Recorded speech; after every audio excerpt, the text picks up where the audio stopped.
todos por venir y sobre todo muchas gracias a Manuel Costoya por estar con nosotros. Manuel ha sido alumno mío y ha sido alumno de esta escuela. Yo también te pediría después que nos hables un poco, ¿no? de tus recuerdos, de tus experiencias.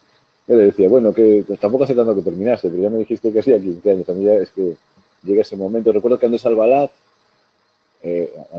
padre, decía que eso daba cuenta que a partir de una edad que yo ya he alcanzado y no me he dado cuenta, siempre era Navidad. O sea, decía yo siempre estoy en Navidad. Cuando quito el árbol me doy cuenta que lo tengo que volver a poner porque ha empezado la Navidad siguiente, ¿no? El tiempo pasa tan rápido a veces que estas cosas que para vosotros está mucho más ralentizado, para nosotros empieza a ser así. Bueno, Manuel, estábamos comentando, ahora ha tenido un periplo profesional interesante.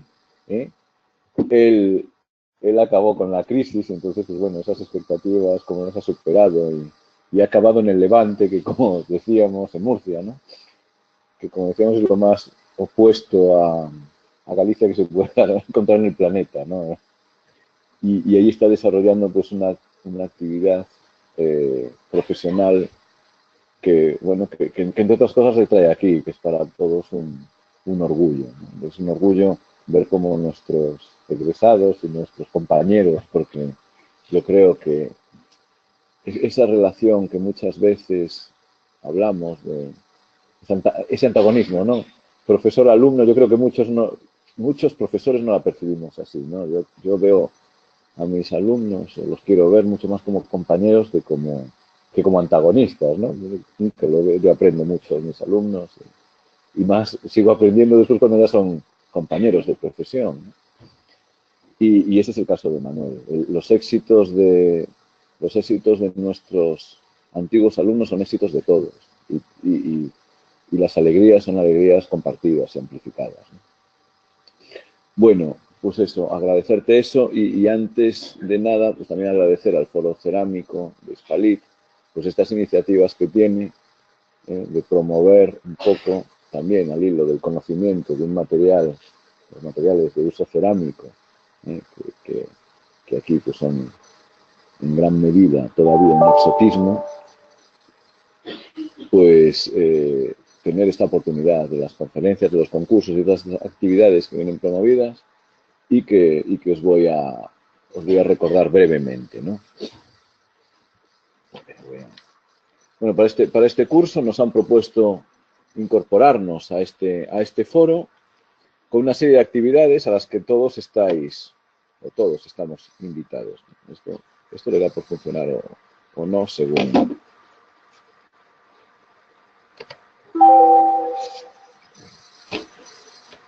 Vamos a ver. El puntero es un poco irregular, ¿no? En su forma de actuar.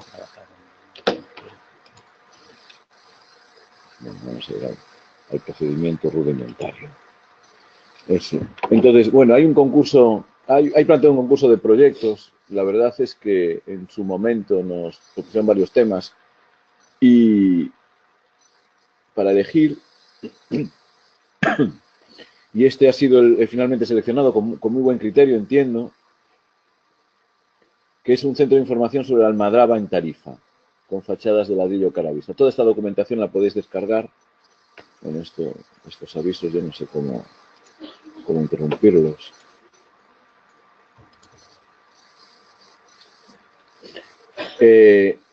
Entonces, hay muchos compañeros que ya nos han manifestado su intención de hacerlo. Hay algunos cursos que lo han propuesto como tema, algunos grupos, ¿no? de cursos que lo han propuesto como tema del propio curso, pero yo también os invito, oye, a que os aproximéis a este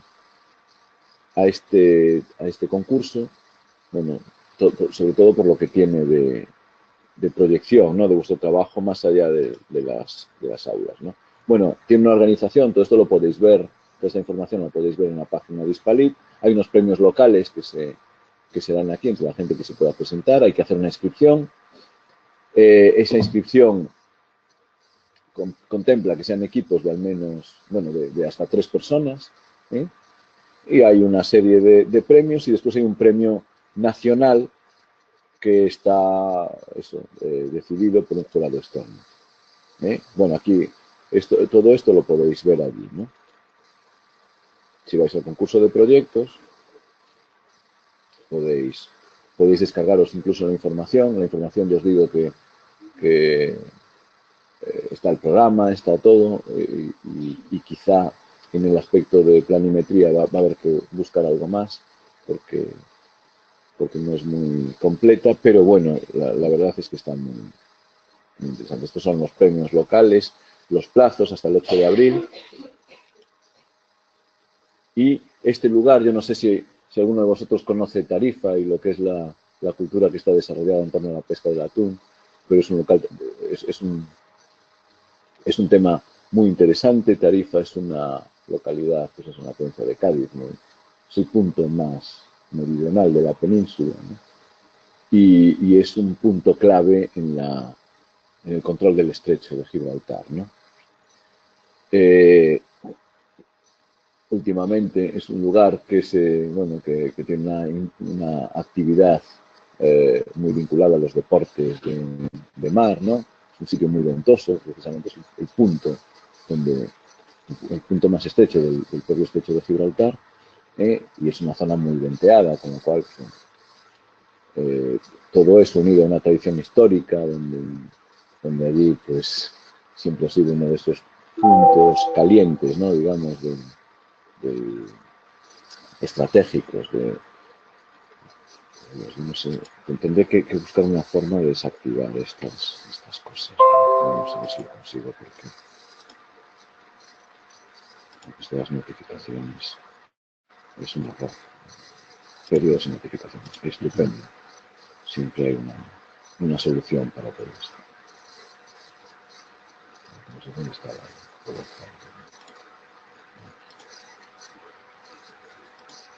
Bueno, interesaos por esto, porque yo creo que teniendo la ocasión, estos son los premios que hay.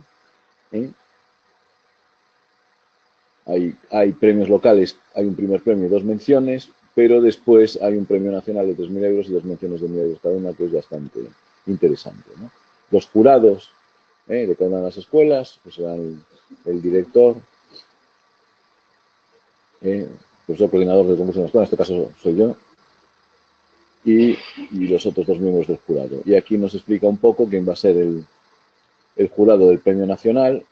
Lo bueno que tiene todo esto es que participa gente muy prestigiosa de toda España, y después habrá, pues eso, una entrega de premios, una exposición de proyectos y un libro de concurso. Todo este tipo de cosas yo creo que están muy bien, porque vosotros, aparte de la formación reglada que tenéis aquí y de estas cosas que os animamos a que participéis fuera de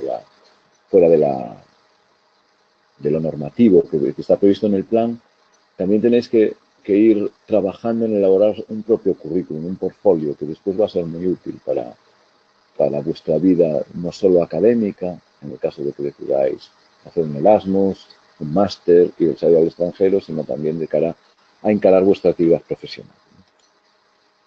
Y después hay otros premios con 2 categorías: trabajos de fin de máster y trabajo fin de grado. Está bien, a partir del momento en el que nosotros estamos elaborando necesariamente por el plan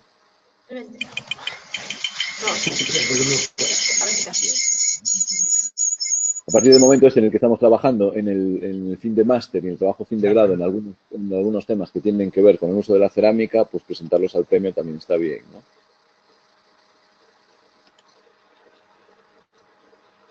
Bueno, no sé si alguno de vosotros está en esta situación ya de elaborar el trabajo fin de máster o el trabajo fin de grado, los que estáis en últimos cursos, sí, pero también veis que hay unos premios interesantes con las dotaciones.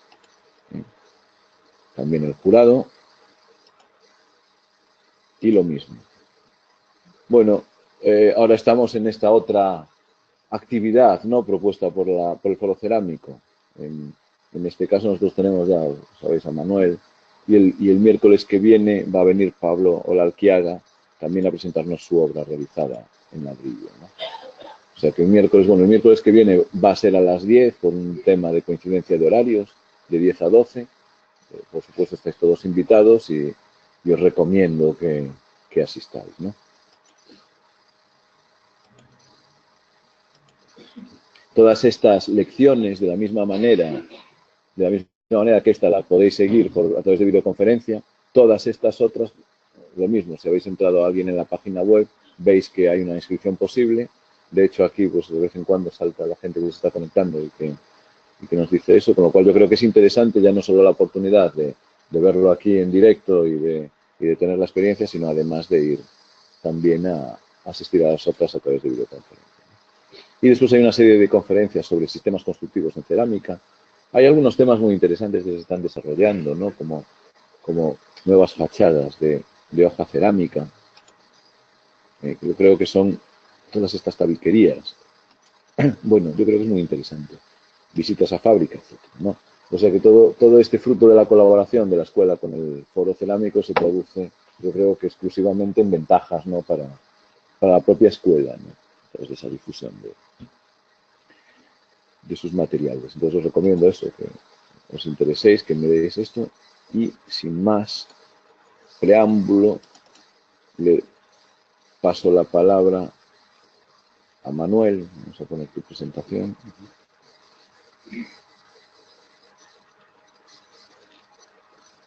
A ver si ahora le da por funcionar a esto. Sí, sí, claro, claro. Así utilizo ya el cursor. Vale, lo dejo aquí. Yo no sé si esto funciona. Mira, no sé por qué, pero... No. O sí. Como el cursor se ve en la pantalla, utilizo... Bueno, muchas gracias.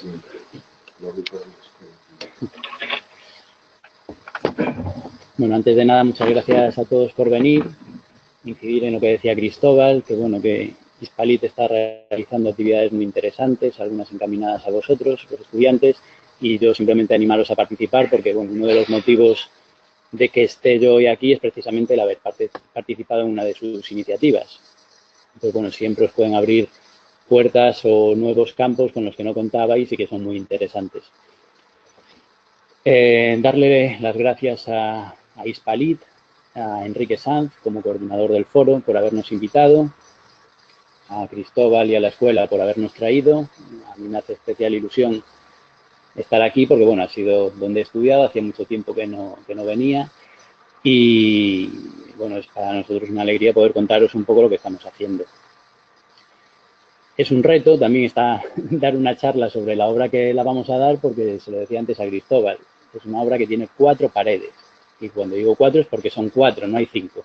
Entonces es una obra muy pequeñita, muy discreta, que realmente ha tenido una cierta repercusión con la que no contábamos. Bueno, el motivo de estar aquí es porque participamos en el foro, en las actividades que organiza Hispalit, nos presentamos unos premios, nos dieron un premio exaequo, el primer premio exaequo de arquitectura de ladrillo en España, y a raíz de ahí, bueno, pues entramos en este tipo de actividades que vamos a dar una serie de conferencias en algunas escuelas y la primera que he pedido como prioridad que fuese esta. Así que os vamos a contar esa obra. Es una obra que no da posiblemente para una conferencia entera, entonces hemos intentado apoyarnos en una obra anterior que estábamos haciendo justo en el momento que iniciamos ese proyecto, no tanto por la obra en sí, sino por explicaros los conceptos con los que solemos trabajar en los proyectos y lo que intentamos buscar. Creo que eso puede ayudar a entender un poco más lo que hay detrás de esa obra, que, como os digo, es muy sencilla. Dentro de estos conceptos que nosotros manejamos, bueno, los manejamos porque nos divierten, no porque sean mejores o peores, sino que es con lo que nos divertimos haciendo los proyectos. Es intentar siempre buscar una simplificación de la forma al máximo, intentamos jugar con formas siempre muy sencillas, con muy poquitos materiales en los proyectos y que esa simplificación de la forma dé un protagonismo especial a aspectos en los que a lo mejor solo nos fijamos nosotros, pero que, como decía, me divierte mucho, que es ver cómo cambia la obra a lo largo del tiempo. Es decir, que no sea una forma estable, sino que haya ciertos puntos de inestabilidad que hacen que la composición o la visión de la obra va cambiando a lo largo del tiempo. Entonces, como introducción como introducción os voy a hablar de este proyecto, que es un proyecto de reconstrucción. En el año 2011 hubo un terremoto en Lorca, como sabéis, que obligó a derribar muchos edificios, incluso algún barrio entero. Este edificio del que os voy a hablar es el edificio el más grande de los que se ha derribado después del terremoto, y los propietarios convocaron un pequeño concurso de ideas para los arquitectos para proponerles proyectos de reconstrucción. Bueno, todos más o menos sabréis lo difícil que resulta en una comunidad de propietarios ponerse de acuerdo para cambiar una bombilla. Pues aquí se trataba de poner de acuerdo a 84 propietarios para gastarse 11 millones de euros. Entonces, bueno, el reto era importante y desde el primer momento entendimos el proyecto, que por cierto es un proyecto que desarrollamos con Naos, que además tiene representación hoy aquí. Es un estudio de La Coruña, que lo hicimos conjuntamente el proyecto. Como os decía, había 84 propietarios y tras la demolición del edificio, este es el edificio existente. Convocan este concurso de ideas a donde se presentan una serie de propuestas y nosotros entendimos que el proyecto, la única forma de sacar esto adelante sería a través de convertir el proyecto en una herramienta que buscase el consenso de los propietarios, porque había demasiada gente, cada uno un interés diferente, habían habitado ese edificio durante 50 años, quiere decir que habían modificado todas las viviendas, había casos de propietarios que tenían una vivienda, otros una vivienda y media porque habían comprado un trozo de la de al lado, bueno, una casuística amplísima. Entonces, con ese afán de convertir el proyecto como ese instrumento que consiguiese el consenso de todos los propietarios, ya en la fase de concurso, que era anónima, buscamos un lema que intentase representar eso. Y tuvimos la iluminación de seleccionar un lema, quizás con cierta inconsciencia, que era vivienda a la carta. Claro, el nombre del concurso pues lo pagamos con sangre, sudor y lágrimas durante el desarrollo del proyecto, porque se lo tomaron al pie de la letra. Pero bueno, el paso ya estaba dado y intentamos ser consecuentes con ello. Este es el solar, esta es la primera visita que hicimos, y el solar como nos lo encontramos después del terremoto. Habían derribado ya el edificio y tenía un sótano inicialmente, que luego, bueno, nos pidieron que se hiciesen 3 sótanos más, adosados a todos estos edificios que tenían ya cierta altura. La estructura del edificio era con 6 portales, eran 6 bloques de vivienda, con 2 viviendas por planta y portal. Es decir, que había 12 viviendas en cada planta. El principal condicionante que nos pusieron fue que cada propietario tenía que recuperar su posición inicial dentro del conjunto. Es decir, que tenía que tener la vivienda en el mismo sitio donde la tenía. Esto combinado con que la normativa había cambiado mucho desde que se construyó ese edificio, pues bueno, fue un reto conseguir devolver cada propietario a su posición inicial dentro del conjunto. Consecuentemente, con el nombre que le habíamos puesto al proyecto, al lema, pues lo primero que hicimos fue generar un pequeño proceso participativo donde dentro de vivienda a la carta nosotros le proponíamos a cada propietario distintas posibilidades, es decir, una mayoría de los propietarios eran gente ya de cierta edad, tenían el piso desde hacía muchos años, eran pisos grandes de 140, 130, 160 metros. Y entonces lo primero que les proponíamos era la posibilidad de que en aquellas viviendas que tenían suficiente superficie y fachada, poder adaptarlas más a sus necesidades, buscando un esquema que permitiese dividir la vivienda grande en 2 viviendas más pequeñas para poder habitar una y posiblemente alquilar otra. Vivienda a la carta más bien consistía en eso. Luego derivó en vivienda a la carta en todo, absolutamente en todo, con tipologías totalmente diferentes. Entonces, en este proceso participativo hicimos unas fichas donde les proponíamos unas tipologías compatibles entre sí en altura y les dábamos la opción de que nos dibujasen la vivienda que ellos querían. Más que nada por conocer el estado de la cuestión. Había gente que había reformado su vivienda, unos tenían el salón en una orientación, otros la tenían en otra. Bueno, hubo muchas sorpresas en esta primera consulta y tenemos cientos de dibujos hechos por los propietarios, por los nietos de los propietarios, por los hermanos de los propietarios, tenemos de todo.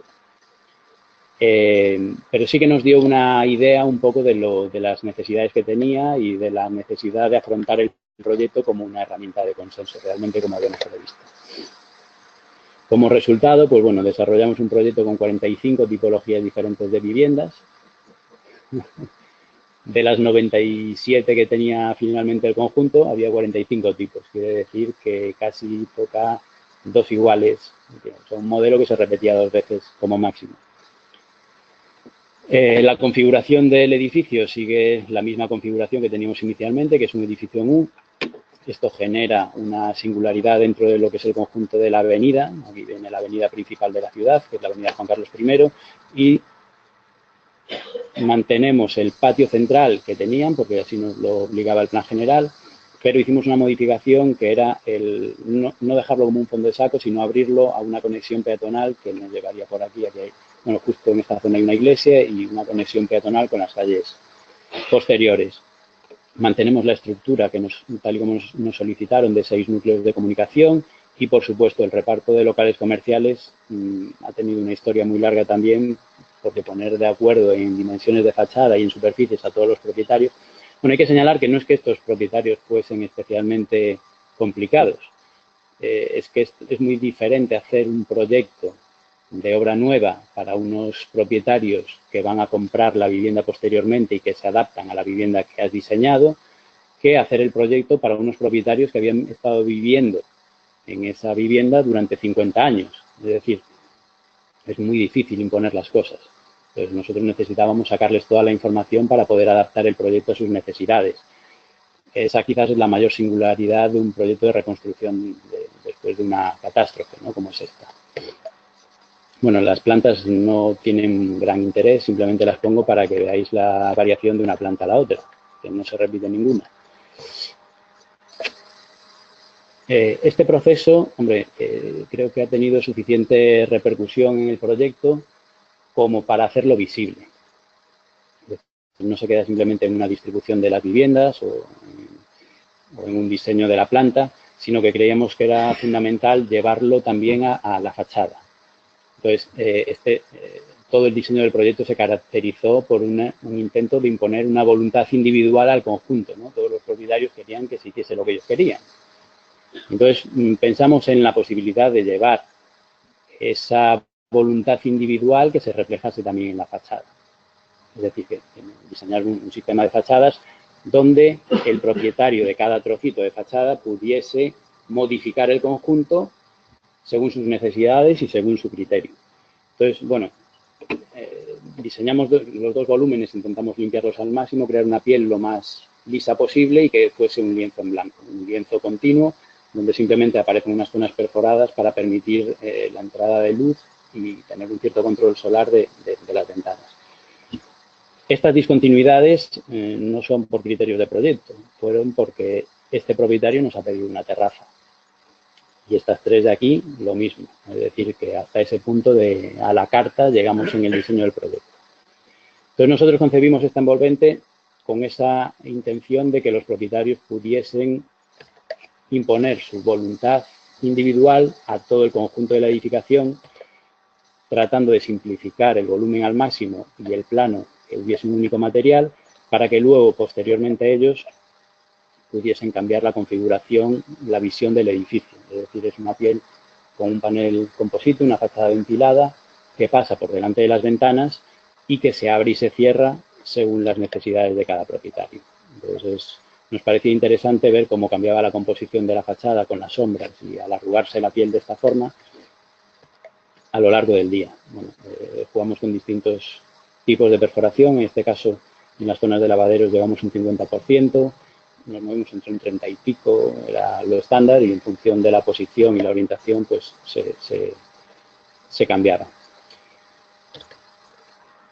Claro, esto funciona en unas determinadas condiciones de luz entre el interior y el exterior. Durante el día, este sistema de celosías o de contraventanas nos permitía controlar visualmente, es decir, podíamos poner ventanas muy grandes que no te ven desde el exterior porque hay mayor nivel lumínico dentro que fuera. Durante la noche, cuando se encienden las luces dentro, se cambia esta relación y se hace, digamos, traslúcida las partes perforadas. Entonces, realmente lo que... Esto es un vídeo, debería empezar a correr en algún momento, ¿no?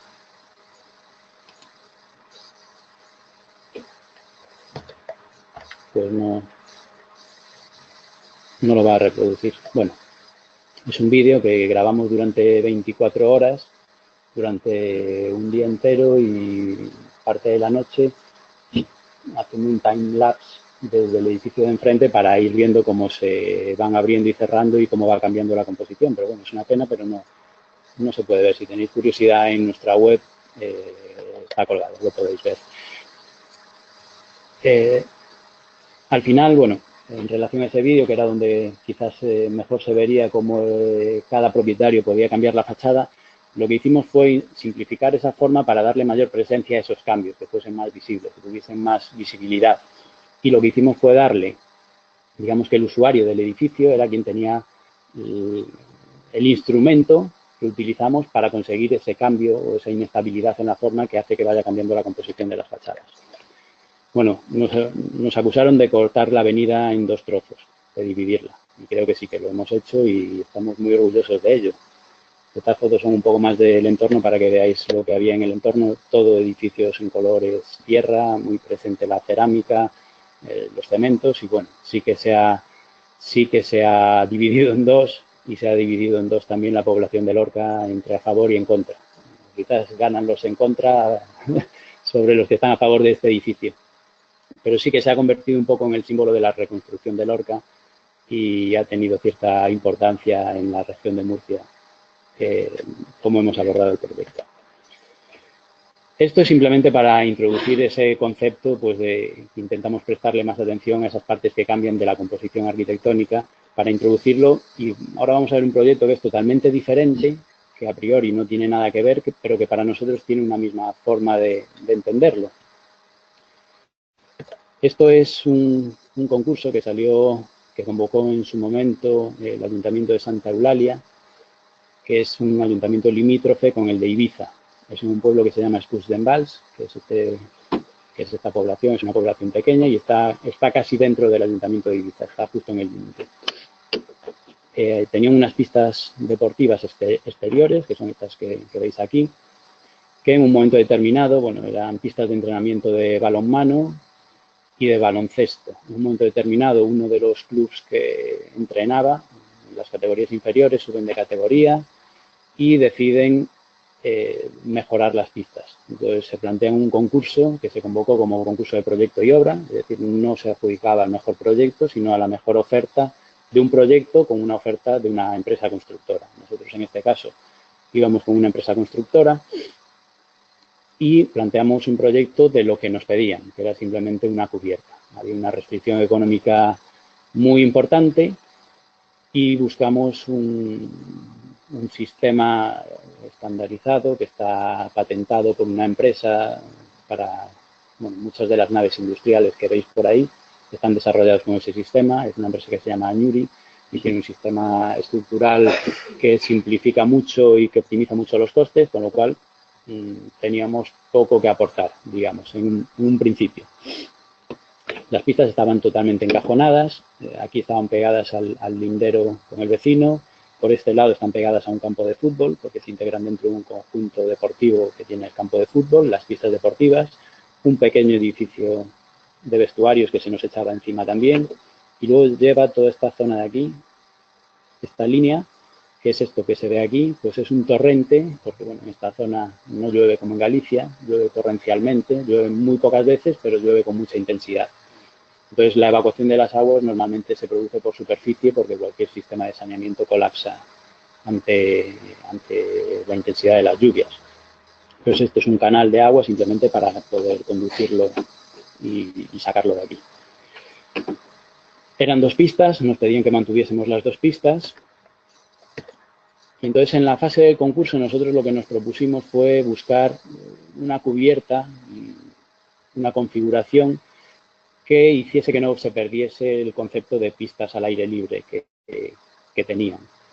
Quizás eso era lo que más valorábamos en el concurso. Entonces buscamos este sistema que nos permitía una gran transparencia en la cubierta, con lucernarios todos orientados al norte. Y en principio lo que nos pedían era todo el perímetro abierto. Esto generaba un problema de uso evidente, que es que en determinados momentos, tanto por el soleamiento como por la lluvia torrencial que puede haber con vientos, pues era muy poco eficaz la cubierta por sí sola. El no poder disponer de ningún voladizo que permita una franja de protección mayor en el perímetro, porque estábamos limitados por todos lados, pues nos lleva a proponer la integración de un sistema de cerramiento móvil, perimetral, un cerramiento textil, que pudiese simplemente cerrar puntualmente las pistas para determinadas condiciones de uso. Incluso si querían hacer alguna pequeña competición, pues poder cerrar una de las pistas con distintas configuraciones que veremos ahora. Nos pedían también una compartimentación central con una cortina, que lo que propusimos es que esa cortina pudiese desplazarse en las dos direcciones, tanto correr como ocupar una posición central, o bien a un lado de este espacio central o al otro para poder cerrar un espacio de competición con un pequeño graderío que se segregase de la otra pista que quedaría exenta. Y al final, pues lo que propusimos fue la cubierta tan sencilla como veíamos, que llevaba un faldón lateral, y nuestra mejora, digamos, a lo que pedían inicialmente en el concurso era simplemente este sistema de cerramientos que se desplazan, digamos, cerramientos textiles, que permite distintas configuraciones. Bueno, en este punto, nuestro único juego para manejar y jugar con una forma que pudiese cambiar según el uso era exactamente el mismo concepto del proyecto de antes. El usuario cambiaba el edificio. Es decir, podía cerrar estas dos pistas de aquí de minibásquet, o cerrar una de ellas, o cerrar la otra. Bueno, el cambio de la posición de ese cerramiento era el único cambio con el que podíamos jugar. Bueno, pues en esas condiciones ganamos el concurso, nos lo adjudican y empezamos la obra. Se empieza a construir la cubierta, se construyen primero los pilares y todo esto responde a una estructura que, como es un vídeo, tampoco se va a reproducir, que se monta con 50 metros de longitud en el suelo y con una grúa pues la van subiendo y en un día queda montada la estructura entera. Para unas dimensiones de 50 metros por 50 aproximadamente que tenía, pues es un sistema que optimiza mucho la mano de obra y los kilos de hierro. En un día montaron, menos de un día, montaron la estructura entera de cubierta. Es una pena que no se vea porque aquí se vería pues cómo levantan las perchas y las vigas banco, que ahora las veremos más en detalle, y las apoyan directamente en los pilares, atornillan y se pasa a la siguiente, rapidísimo. Esta es un poco la configuración de la cubierta, lleva unas perchas en la dirección de los lucernarios, y luego unas vigas banco que van uniendo unas con las otras, de forma que bueno, se optimizan realmente mucho los kilos de hierro y facilita mucho el montaje. Más o menos a estas alturas, el ayuntamiento nos dice que ha previsto un cambio, que es que no se van a hacer los cerramientos móviles, los cerramientos textiles, y que lo que quieren es un pabellón cerrado. Claro, bueno, a estas alturas de la película, con la estructura construida y sin haber previsto nada de lo que puede implicar un edificio cerrado, porque esto era una instalación abierta, pues nos generó cierta inquietud. Pero bueno, tuvimos que abordarlo. Las diferencias son enormes entre una instalación que era abierta, donde no tenemos que cumplir muchos niveles de normativa, como pueden ser ventilaciones, como pueden ser el ahorro de energía, como pueden ser aislamientos. Claro, aquí no había aislamientos, no había sistemas de ventilación forzada. Eso nos hacía cambiar muchísimo el concepto del edificio, nos daba en el punto que más nos dolía que esa pequeña posibilidad de reconfiguración de la forma desaparecía y nos hizo pensar en cómo intentar mantenerlo, esta posibilidad de cambio, de que fuese cambiando a lo largo del tiempo el edificio. Aquí, bueno, además de esto hubo un error al montar la cubierta, llegamos allí, todos los lucernarios los habían montado con un policarbonato translúcido cuando tenía que ser transparente, luego hubo que cambiarlo todo. Y aquí empezáis a ver que ya empieza a haber algunas partes de cerramiento, porque tuvimos que desarrollar un proyecto muy rápido para incorporarlo, digamos, al proceso de la obra. Aquí veis que hay algunas partes. El cerramiento nos pararemos ahora a explicar lo que pensamos y lo que propusimos. Pero ya veis que ya se empezó a ejecutar incluso cuando se estaba ejecutando la cubierta. Bueno, el proyecto de cerramiento. Cuando el ayuntamiento nos dice esto, nosotros hicimos una primera propuesta, un poco pensando en el interés del equipamiento, pero también pensando en lo que a nosotros nos interesaba desarrollar como proyecto. que era pues poder jugar con la variación de la forma. Entonces descartamos la primera estrategia, que era que el usuario cambiaba esa configuración, y pensamos en aprovechar la excepcional posición que teníamos, que consistía en que no teníamos ningún obstáculo alrededor, es decir, las 4 fachadas estaban expuestas a la luz sin ninguna interferencia. Durante la obra de la cubierta también teníamos que madrugar mucho, llegábamos muy temprano a la obra y vimos cómo cambia la luz, el color de la luz en Ibiza, que nos impresionó porque realmente se aprecia. Hay una luz espectacular por la mañana, va cambiando a lo largo del día y podíamos disfrutar de esos cambios a lo largo del día. Entonces, lo primero que le propusimos al ayuntamiento era mantener el concepto de instalación abierta. Nos interesaba no cambiar la relación con el entorno, que cuando se jugase en las pistas se siguiese viendo el campo de fútbol, que siguiese viendo el paisaje que hay de las montañas. Y le propusimos hacer un cerramiento lo más permeable posible. Hicimos distintas pruebas, algunas de ellas no tan enseñables como otras, pero donde estuvimos jugando siempre con el concepto de hacer una celosía. Probamos desde bloque de hormigón y al final llegamos al ladrillo. Buscábamos una perforación lo más grande posible, si podíamos superar incluso el 50% perfecto, y con un gran hándicap, que es que todo esto valía si conseguíamos que no entrase el agua dentro del edificio, porque si no, no tendría sentido construir el cerramiento. Entonces lo diseñamos con la intención de impedir la entrada del agua, por un lado, y de control de la iluminación para evitar deslumbramientos en las pistas cuando se practicase el deporte. Después de muchas pruebas, llegamos a la conclusión de que la mayor perforación la íbamos a conseguir trabajando con una celosía de ladrillo, porque además nos permitía combinar con un espesor suficiente del muro para intentar asegurar que no entrase el agua. Bueno, esta presión porque no entrase el agua se incrementó durante el diseño del cerramiento, porque además nos dicen que quieren instalar un pavimento de PVC que se utilizó en la final del Mundial de Balonmano y que es absolutamente intolerable al agua. Que como entrase humedad en la solera, se generaban unos gases por descomposición del adhesivo que hace que se formen burbujas. Entonces, bueno, el reto era importante y a lo mejor con cierta inconsciencia seguimos adelante con nuestra idea de la celosía.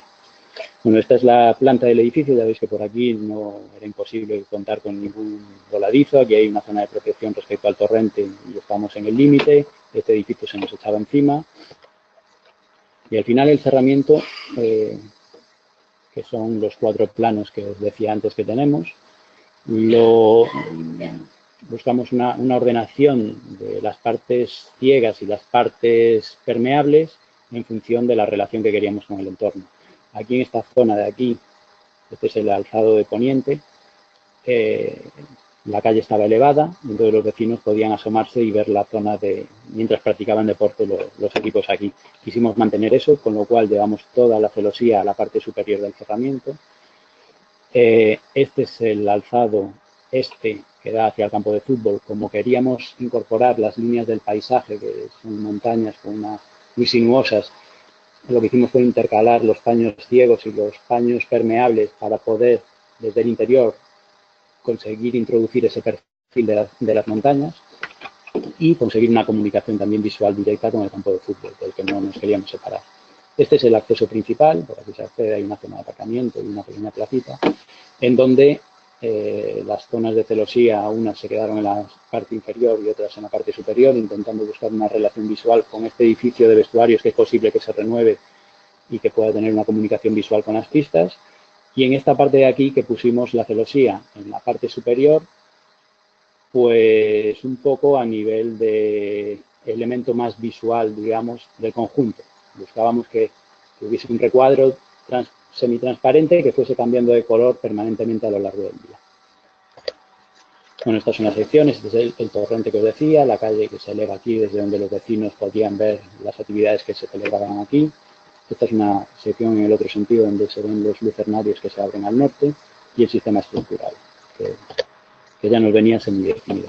Bueno, esta es la puerta de acceso principal, con una puerta muy grande para poder entrar maquinaria, porque al final es un espacio muy grande en el que poder celebrar otros eventos, con lo cual, bueno, para poder introducir maquinaria, montar escenarios, si en algún momento se utilizaba con otro fin, tenemos una puerta muy grande y el resto son puertas de evacuación que apenas se utilizan.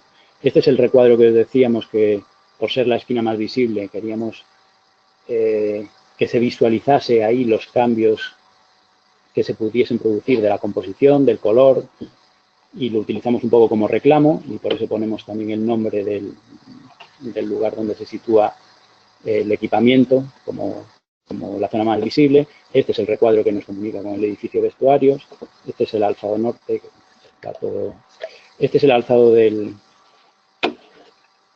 Este es el alzado que da al campo de fútbol, con unas partes de la celosía en la parte inferior para reforzar la comunicación visual con el campo de fútbol y poder ver las montañas a través de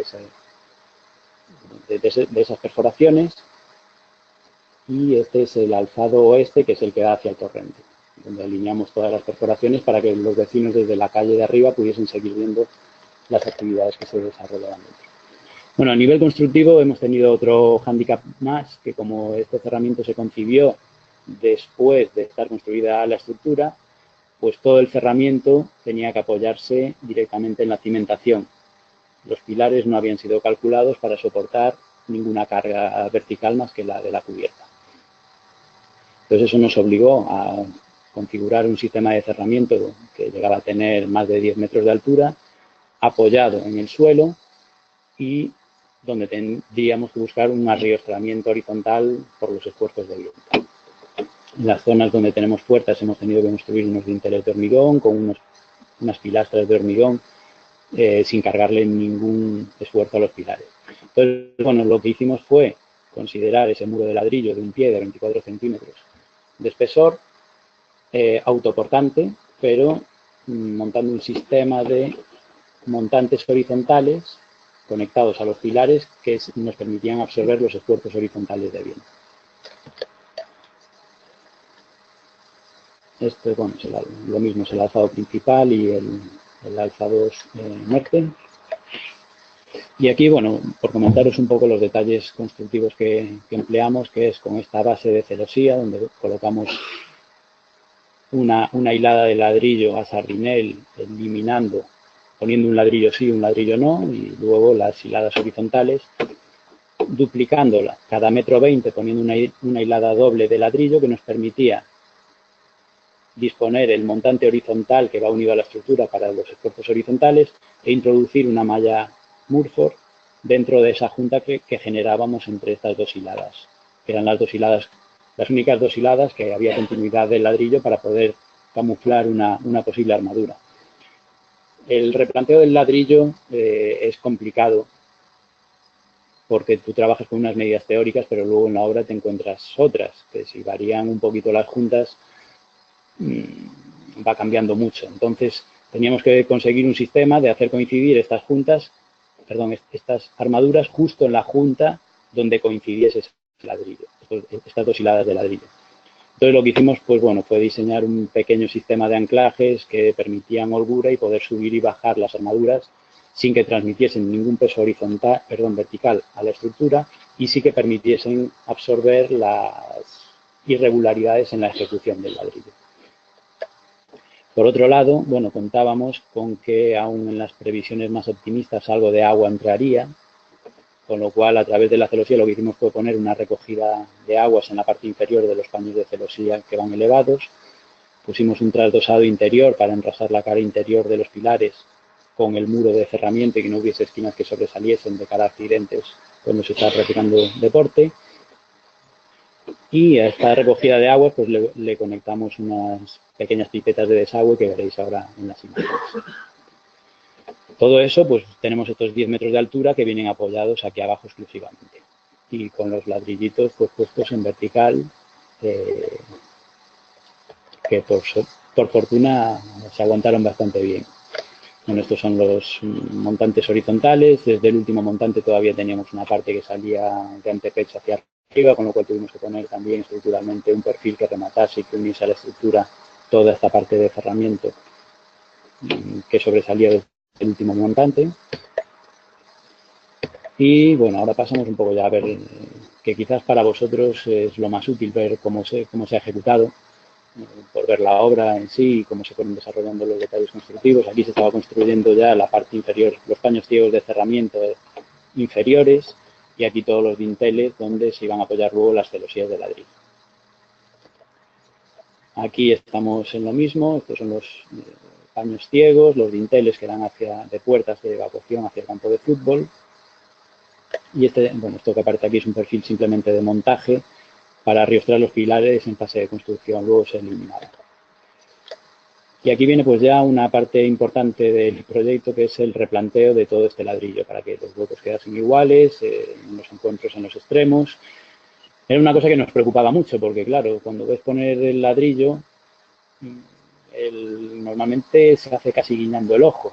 Y aquí, con tantos ladrillos puestos de pie, sin tocarse unos a otros y teniendo que hacer paños de hasta 8 metros de altura, pues estábamos muy preocupados. Dependíamos fundamentalmente de la mano de obra. Entonces, bueno, tuvimos reuniones con ellos, les proponíamos incluso hacer algún molde, algunas piezas a modo de molde para ir apoyando unos ladrillos contra otros. Finalmente lo hicieron guiñando el ojo y con una cuerdecita, con unas marquitas. Cada vez que íbamos a la dirección de obra íbamos con el ánimo de mandar tirar alguna parte, alguna tal. La verdad no hizo falta y lo hicieron perfectamente. Contamos con una mano de obra excepcional que no hubo que tirar ni un solo ladrillo. Aquí se ven los montantes horizontales que arrastran todo este cerramiento, con los ganchitos estos que se ven aquí, que es lo que permite luego enganchar las armaduras. Estos son los ganchos, estos son los montantes. Bueno, esto ya es simplemente detalles de los anclajes, las bajantes también las intentamos incorporar para que quedasen ocultas por la celosía que viene ahora aquí, justo en este mismo espesor, de forma que no se viesen las bajantes. Este es el sistema de ganchos que os decía antes, que permite que tenemos una oscilación de 5, 6, 7 centímetros, donde puede subir o bajar la armadura para absorber esas irregularidades de la obra. Y aquí se ve pues, bueno, cuando están conectando los montantes horizontales a la fábrica con la armadura. Bueno, luego llevábamos una parte también. Realmente nosotros en este alzado aportamos muy poquito. Pusimos simplemente como parte ciega todo el espacio que quedaba entre el falso techo y la cubierta, pero por una necesidad constructiva, que era en caso de succión por el viento, que no succionase el falso techo. Con lo cual, bueno, estas líneas simplemente trasladan al exterior la línea de falso techo inclinado que llevaba de por sí la cubierta y la línea horizontal. Todo lo demás es celosía. Estas son las pequeñas pipetas de desagüe, esas de las que hablábamos antes, y este es el torrente. Desde aquí la gente pues ve el interior del pabellón. Esta foto la puse fundamentalmente, este es el gerente de la empresa constructora, que es el que más ha sufrido durante toda la ejecución. Hicimos primero un paño de prueba, que creo que llevó el primer paño, no es este, es uno como este, en torno a 3 semanas, de ejecutar ese primer paño. Luego, a partir de ahí, cogieron un poquito de soltura y al final iban con muy buen ritmo, casi como una fábrica de ladrillo convencional, sin mayor problema. Aquí empezábamos a ver, bueno, pues ya con cierta inquietud, ¿no?, por ver la transparencia que realmente tenía, porque cuando se juega con transparencias, con celosías, con efectos de color y demás, los puedes pensar en el proyecto, pero normalmente no tienen nada que ver con la realidad. Entonces, hasta que lo ves allí ejecutado en las condiciones de iluminación y en las condiciones de los puntos de vista que se dan en la obra, pues no sabes lo que va a salir. Y aquí pues empezábamos a ver ya ciertas transparencias que nos gustaban. Bueno, este es el perfil de UPN que remataba el último antepecho que quedaba del cerramiento, donde se iba empotrando todo el cerramiento, rellenando este hueco que aparece aquí, para que no quedase suelto. Este es el primer tramo del que os hablaba, donde sufrieron tanto. Y aquí empezamos a ver una de las cosas que más nos interesaba, que era poder superponer la composición de dos fachadas opuestas a 50 metros de distancia que se pudiesen superponer visualmente y ver las dos fachadas a través de una de ellas. Empezábamos a ver que más o menos funcionaban las transparencias que habíamos previsto, pero nos faltaban todavía cosas muy importantes por comprobar. Bueno, aquí es simplemente por ver constructivamente cómo estaba ejecutado el cerramiento. Estos son los ladrillos que colocábamos a Sardinel. Es un ladrillo perforado que no está pensado para tener estas caras vistas. Estas caras siempre quedan ocultas. Pero nos venía muy bien utilizarlo primero como barreras para que el agua entrase dentro. Todos estos agujeros se colaría el agua por aquí, incluso la unión entre los dos la dejamos abierta sin mortero para que se colase el agua. También a nivel acústico nos ayudaba un poco tener tanta perforación. y jugábamos con una hilada horizontal, una hilada vertical. Y cada 1,20 m aproximadamente nos encontrábamos con un montante, que se ve aquí, donde se duplicaba la hilada horizontal para enganchar esas armaduras. Esto, bueno, algunos de los detalles que hicimos, que introducir unas líneas, digamos, oblicuas dentro de la fábrica de ladrillo, pues bueno, lo ejecutamos como prolongando un poco más la celosía, hicimos una roza y pasamos luego con un ladrillo por delante pensado para revestir, que es esta línea oblicua que se ve aquí en todos los alzados.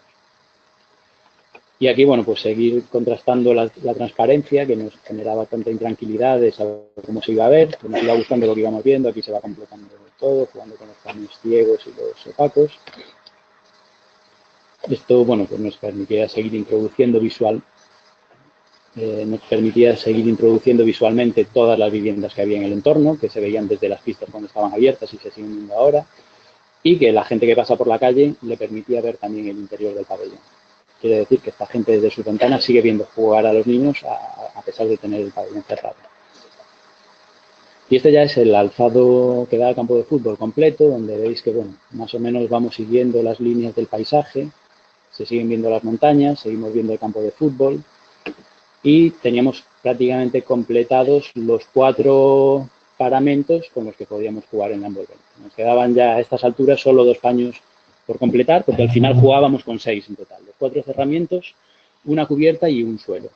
Y decidimos que lo que necesitábamos para poder jugar con estos cambios de color, de iluminación y demás, primero, introducir un color y segundo, reforzar la introducción de ese color con que el paño paralelo, en este caso la cubierta, a ese paño que íbamos a introducir con color en el pavimento, fuese reflectante, tuviese cierta capacidad de reflexión.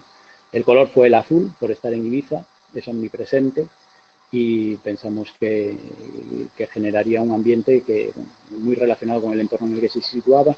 Y luego, por último, introducir un falso techo de mini onda de aluminio que con su capacidad de reflexión nos ayudase un poco a fundir todos los elementos que había en el proyecto.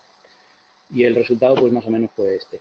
Esto es a primera hora de la mañana, cuando el sol está muy horizontal y bañaba de dorado todo el edificio. Priman los colores cálidos, en este caso. A medida que va cambiando el día, se va transformando totalmente y coge mucha más presencia el color azul del suelo. Aquí se funden todos los colores con la reflexión que tenemos en el techo. Los colores azules en determinados momentos del día cogen una intensidad que, bueno, como dice un amigo mío de Murcia, tuvimos un golpecito de suerte, porque realmente coge unos colores intensísimos y no contábamos con que tuviese realmente tanta intensidad. Esta es la composición, bueno, aquí es naturalmente azul.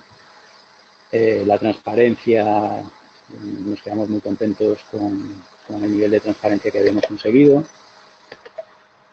Y esta, bueno, es un poco la visión exterior. Luego teníamos también el reto de que, claro, ese es el cambio en el interior del edificio, que va cambiando de colores, pero nosotros lo que realmente nos interesaba es que esos cambios de colores se observasen desde fuera. Es decir, nos genera mucha curiosidad cuando vamos a ver una obra nuestra, ver en qué estado está y que no sea siempre el mismo, sino que sea como vivo. Entonces, la celosía tenía un poco también el reto ese, que se trasladasen esos colores hacia el exterior, principalmente en este paño, que era el que, digamos, la fachada principal del edificio, la más visible desde las zonas de acceso. Este es el alzado norte, totalmente transparente en la parte superior, de la entrada principal. Bueno, y aquí se ve cómo se asoman al exterior estos cambios de color. Esto realmente es poniente, y aquí este color que estáis viendo, por ejemplo, de rosado, no es nuestro, sino que es del horizonte. Estamos atravesando visualmente esta fachada, la fachada que está opuesta, y se está viendo el color del atardecer del horizonte, que se combina con un azul que no es el azul del cielo, aunque prácticamente sea el mismo, sino que es el reflejo del pavimento que se produce en el falso techo de aluminio.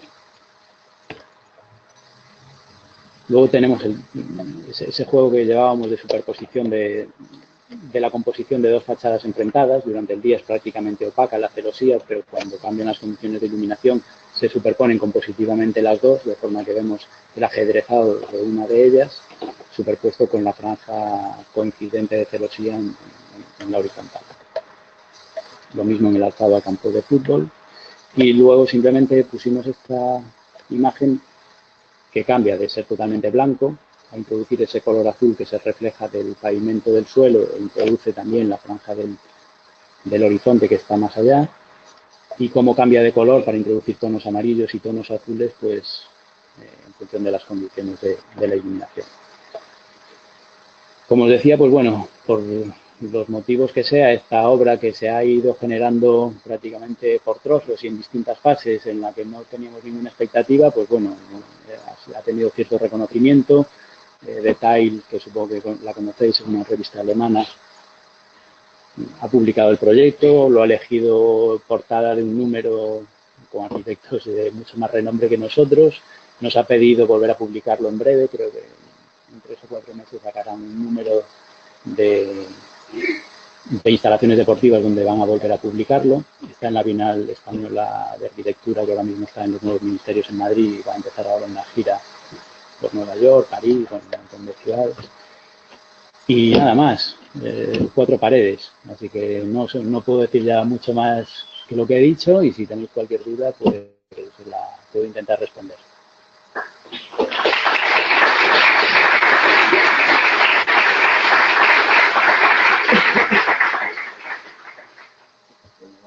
Enhorabuena, ¿no?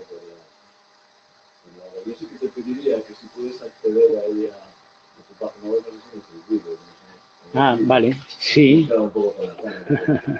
Bueno, el vídeo, lo que pasa que aquí hicimos una versión reducida para la presentación, el que tengo en la web dura, no sé si 1 minuto y medio, 2 minutos, es un poquito más largo.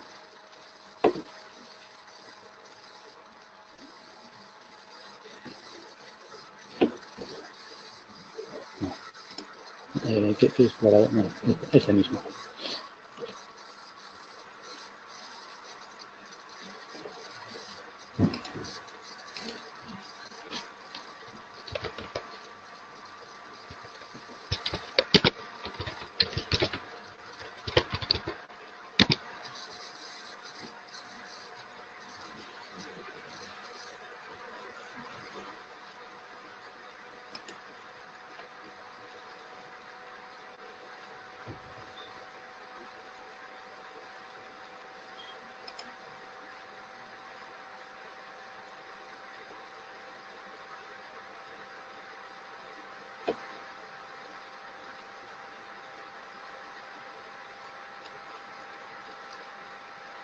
Bueno, va un poco regular la conexión, no sé cómo cargará. Vamos a ver.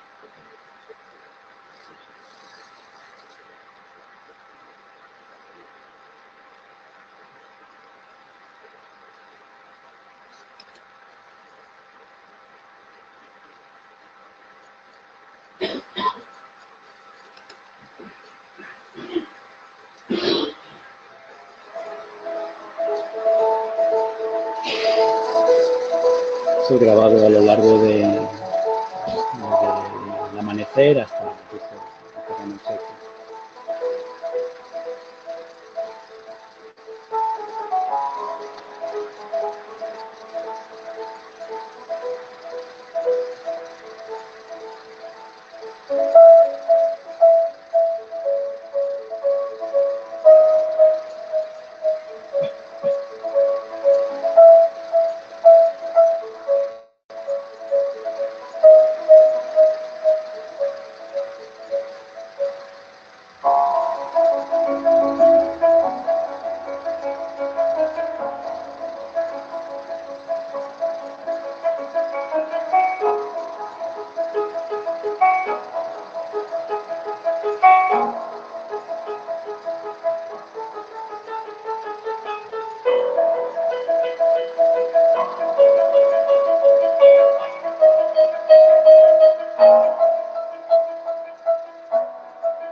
Y ese era un poco el concepto, pues una fachada en permanente cambio de composición, con sombras diferentes.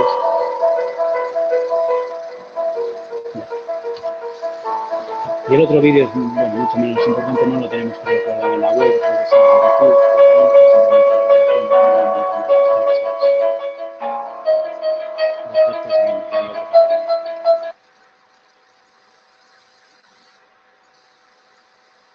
Pues nada, a vuestra disposición si hay alguna pregunta.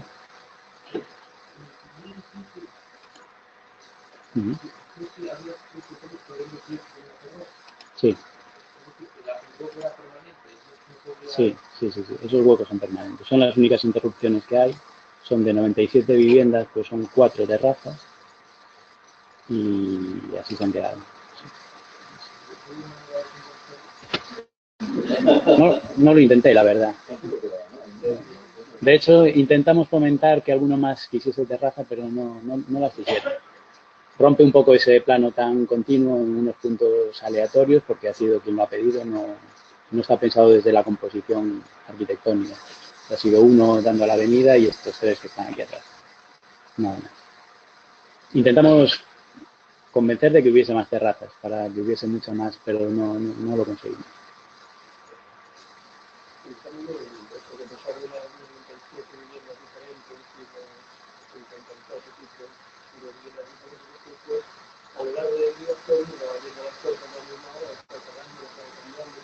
Sí.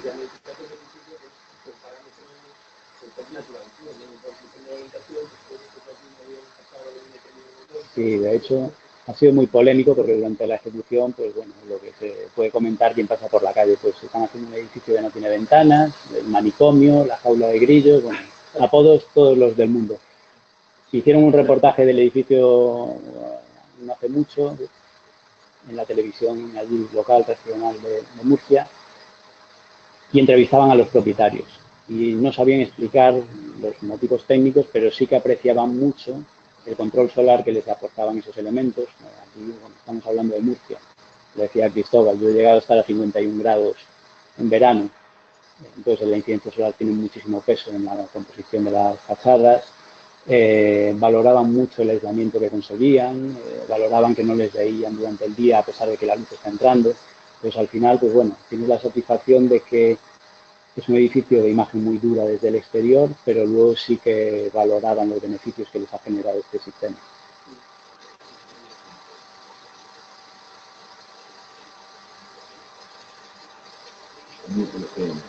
Quiero comentar aquí en el pista, ¿no? Yo creo que es un ejemplo extraordinario de cómo una decisión facilísima, tenemos el edificio prácticamente terminado, que está listo y tal, de repente, algún idiota del ayuntamiento se le ocurre que entonces, ese momento es un momento de... Se acabó. Es como la forma de revertir una situación tan, en primer lugar, imprevista, porque es indeseable, ¿no? Y revertir en el éxito del proyecto, eso es unas oportunidades que yo creo que pocas profesiones como las nuestras no saben hacer, ¿no? Claro, al final, la imagen, el entusiasmo, el énfasis del proyecto está precisamente en que aceptar una imposición un poco caprichosa, imprevista y con el edificio que ha hecho, y es la que se convierte al final en la imagen, pues sí, esa forma de abordar todo. Y aquí pasa un poco lo mismo, ¿no? Esa aventura de lanzarse, decir a cada uno de los propietarios cómo tienen su vivienda, que hace falta estar rotos. O sea, de verdad, el trabajo es impagable. O sea, es impagable. Bueno, yo en ese proyecto me senté personalmente con cada propietario a discutir su distribución individualmente. Es decir, ha sido un trabajo duro, muchas de las canas que tengo se derivan de ahí, pero también es muy satisfactorio. Porque al final cada uno consiguió tener... Al final todo uno se implica con sus soluciones, se siente con las de su propia casa, ¿no? Que es una buena... Que se daban casos de que había algún vecino que quería una solución por oponerse a la solución que proponía otro. Entonces, no había más posibilidad que negociar. Y en este caso, pues nos tocó a nosotros como redactores del proyecto negociar individualmente para conseguir sacarlo adelante. Y el resultado a mí me sorprende, no nos pusieron problemas en los técnicos municipales. No nos los pusieron, de alguna manera. no nos los pusieron y yo creo que no entendían muy bien lo que íbamos a hacer, porque realmente ha sido muy polémico y el ayuntamiento ha sido muy criticado por permitirnos hacerlo. Pero bueno, hoy en día ahí está, ya nadie se para delante de él. Durante la obra, bueno, se paraba, había un corro de gente delante de la obra mirando qué es esto, dónde están las ventanas. Pues sí que todo es un contexto como el que nos explicabas antes, donde todo es mediocre y todo es... Claro, es un contexto, claro, es decir, que se ha cargado la avenida. Y dices, bueno, tampoco es que hubiera la avenida que salvarla de nada. Hay mucho edificio gris, triste, una avenida un poco triste. Y bueno, pues sí que eso pues a lo mejor lo ha convertido un poco en el símbolo de la reconstrucción, una de las referencias de la reconstrucción, y sí que ha tenido cierta presencia.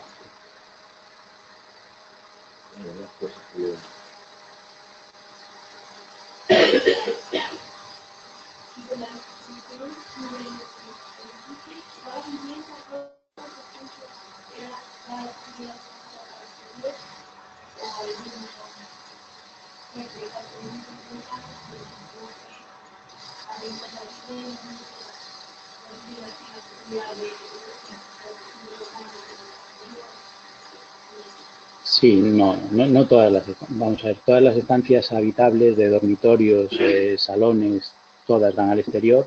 Los baños en muchas de ellas son interiores. Eran viviendas que eran muy grandes de superficie, algunas llegaban a tener 150, 160 metros y a lo mejor tenían 7 metros de fachada, de ancho. Entonces eso te obliga a configurar para destinar las estancias que obligatoriamente tienen que dar al exterior, y muchos de los baños eran interiores, y algunos daban algunos patios interiores. Pero lo que había en este proyecto, la singularidad, es que cada vivienda estaba en una posición diferente. Dentro de las 12 que había en cada planta, una hacía esquina, la siguiente daba un patio, y la siguiente daba también a ese espacio público que quedaba, que conectamos también peatonalmente. Entonces todas las viviendas en sí eran diferentes por planta. Lo que no contábamos es que iban a ser también todas diferentes en altura, como al final fueron. Pero sí, todas las estancias dan a espacios exteriores, excepto los baños.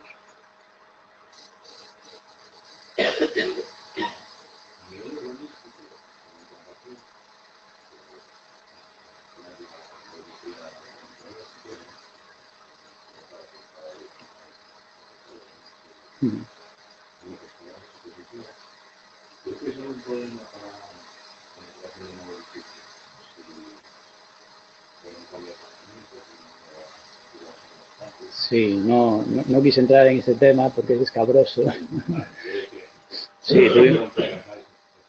tuvimos muchos problemas, porque claro, por un lado estaban los intereses de los propietarios de recuperar su posición inicial, su superficie de vivienda, su dimensión de fachada, pero por otro lado estaban las normativas actuales, tanto normativas de edificación, como es el Código Técnico, como las normativas urbanísticas del Ayuntamiento. Este edificio se estaba iluminando y ventilando por muchos patios que tenían 2 metros de ancho. Con la nueva normativa nos obligaba a patios de 6-7 metros de ancho, entonces implicaba hacer muchos cambios. En los primeros encajes que hicimos con los nuevos patios implicaba una redistribución de la edificabilidad para poder acomodar a todos los propietarios, y por ejemplo esta calle central pues en un momento determinado se desplazaba medio metro respecto a la del edificio inicialmente existente, pero ese desplazamiento por ejemplo nos permitía que no unos propietarios ganasen superficie y otros la perdiesen, porque eso hacía totalmente inviable el proyecto. Bueno, pues el ayuntamiento se opuso radicalmente, bueno, reuniones muy tensas, nos echaban del proyecto, se paraba todo, se expropiaban el solar, bueno. Finalmente las cosas van cogiendo su camino, se va asentando el sentido común y se va llevando. La calle está más o menos donde estaba la del edificio original, y con eso pues conseguimos una distribución de edificabilidad que no perjudicaba a nadie. Es decir, algunos ganaban y otros ganaban menos, pero nadie perdía.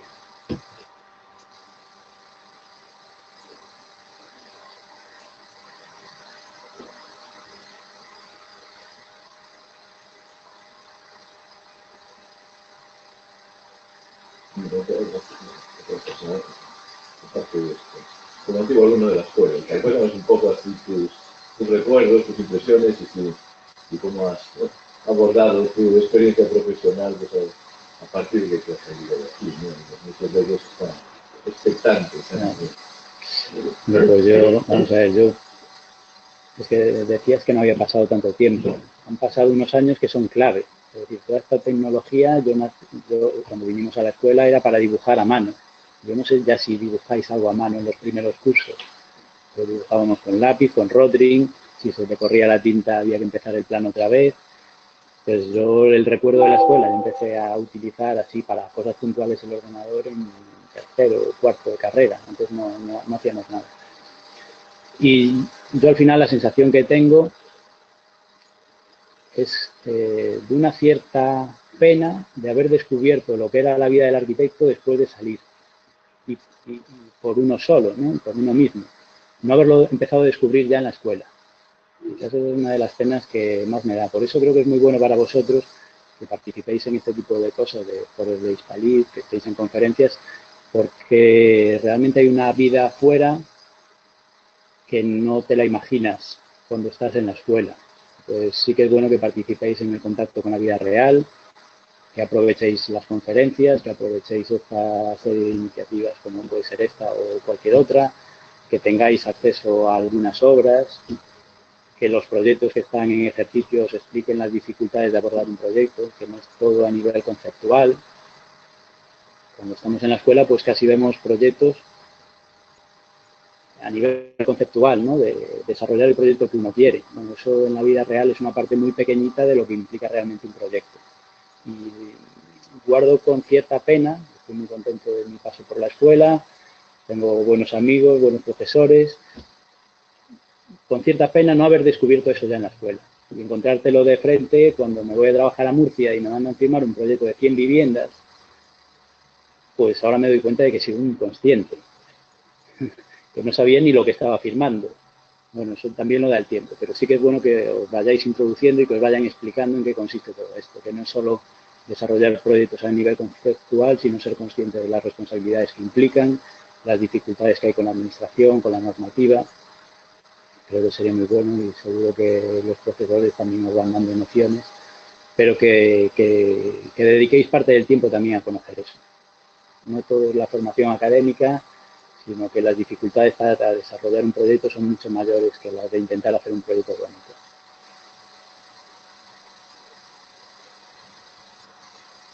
Yo creo que es eso, ¿no? Yo creo que se simplifican muy bien cuál es la actitud de un arquitecto ante esas eventualidades, ¿no? De repente nada, se trastocan todos esos parámetros iniciales, y aquí se resuelve y la resolución de esas satisfacciones de los vecinos da lugar a una obra de arquitectura ejemplar, ¿no? Entonces ese movimiento que no hubiera tenido de haber sido una cosa de una manera. Claro, yo ya opté hace algún tiempo por no oponerte a todos estos condicionantes que te vienen de fuera, no enfrentarte a ellos, sino intentar incorporarlos para que te aporten algo en el proyecto, porque si no es inviable sacarlo adelante. Si te enfrentas con cada problema que surge, al final es inviable sacarlo adelante. Entonces, bueno, pues en estos casos intentamos introducirlo y que precisamente son esos condicionantes los que al final se convierten en la parte fundamental del proyecto.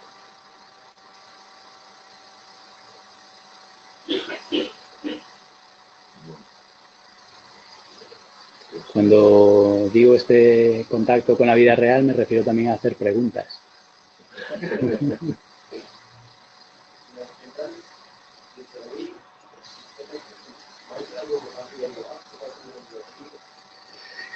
Pues mira, es un sistema que nosotros inicialmente lo trabajamos con una casa comercial, aquí puedo decirlo, se llama Tamiluz, que era un sistema, sí, va colgado de una guía corredera arriba y una guía abajo, y precisamente durante la ejecución de la obra lo cambiamos. Nos encontramos durante la ejecución de la obra con algún problema que no nos permitía que la parte corredera llegase desde esta línea hasta esta línea pasando por delante de los forjados, sino que nos obligaba a dejar una parte fija coincidiendo con el forjado y mover solo una parte, que era algo que no queríamos. Y viéndolo con la empresa que tenía que ejecutar la fachada, ellos mismos buscaron un sistema que es un sistema totalmente homologado y convencional de Mallorquina, donde introduciéndole pequeñas modificaciones en la guía superior e inferior, permitía utilizar un sistema de mallorquinas plegables totalmente convencional, colocándole este acabado por fuera. Y al final es lo que hemos utilizado, un sistema de mallorquinas corredero, va colgado de arriba con una guía corredera y lleva una guía abajo. Luego lleva un sistema de imanes interiores para que una vez que están plegadas las contraventanas se queden unas hojas unidas con las otras sin que el viento las mueva.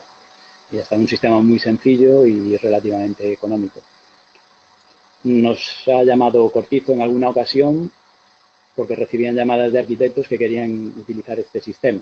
Y Cortizo nos llamaba a nosotros para pedirnos información sobre él porque no es un sistema que Cortizo, que era el proveedor de los materiales de fachada, tenga patentado ni lo utilice, y sí que nos pidieron información y estaban estudiando si ellos lo introducían dentro de su catálogo de soluciones constructivas. ¿Esto la fachada de composite? Sí. Composite de aluminio. Sí, sí, composite, un panel composite. Son 3 milímetros de chapa de aluminio con el alma intermedia, sí. Sí.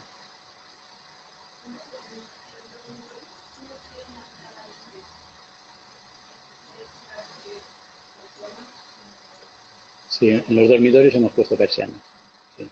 Dejamos sin persianas las zonas de cocinas y salones, y todos los dormitorios, para permitir la oscuridad total, sí que llevan persianas interiores.